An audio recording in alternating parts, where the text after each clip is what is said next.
4 दृश्य। ज्योतिषियों की भविष्यवाणी सुन राजा शुद्धोधन ने सिद्धार्थ गौतम को एक चक्रवर्ती सम्राट बनाना चाहा, न कि एक बुद्ध। अतः संन्यास और बुद्धत्व के सारे मार्ग अवरुद्ध कर उन्होंने सिद्धार्थ को एक योग्य राजा बनने की समस्त सुविधाएं उपलब्ध कराई। सिद्धार्थ जब 29 वर्ष के हो गए तो देवों ने उनके संबोधि काल को देख उन्हें राज उद्यान में भ्रमण को प्रेरित किया। वहां उन्होंने लाठी के सहारे चलते एक वृद्ध को देखा। तब उन्हें ये ज्ञान हुआ कि वे भी एक दिन वैसे ही हो जाएंगे, सभी एक दिन वैसी ही अवस्था को प्राप्त होते हैं। वितृष्ण भाव से वे तब प्रासाद को लौट आए।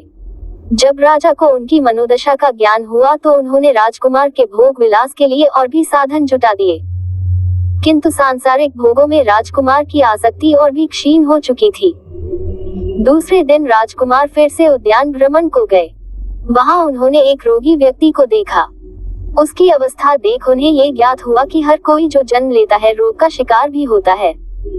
एक सम्राट भी रोग मुक्त नहीं रह सकता। संसार का ये सत्य है। तीसरे दिन भी सिद्धार्थ उद्यान भ्रमण को गए। वहां उन्होंने एक मृत व्यक्ति को देखा। तब उन्हें ज्ञात हुआ कि मृत्यु भी एक सत्य है। जो प्राणी जन्म लेता है एक दिन मरता भी है। उसके समस्त साधन जो उसके शरीर और अहंकार आदि प्रवृत्तियों को तुष्ट करते हैं और जिन्हें वह अपने जीवन का सार समझ निस्सार हैं। हर मनुष्य राजा या रंक अपने मोह, अज्ञान और प्रमाद में उन्हें ही सार समझ अपना समस्त जीवन निस्सार को ही पाने में व्यर्थ गवा देता है। मृत्यु ही वह कसौटी है जो चिता की धूमों से आसमान में ये लिख देता है कि जाने वाला सम्राट या फकीर संसार से क्या लेकर जाता है। अगला दिन आषाढ़ पूर्णिमा का दिन था।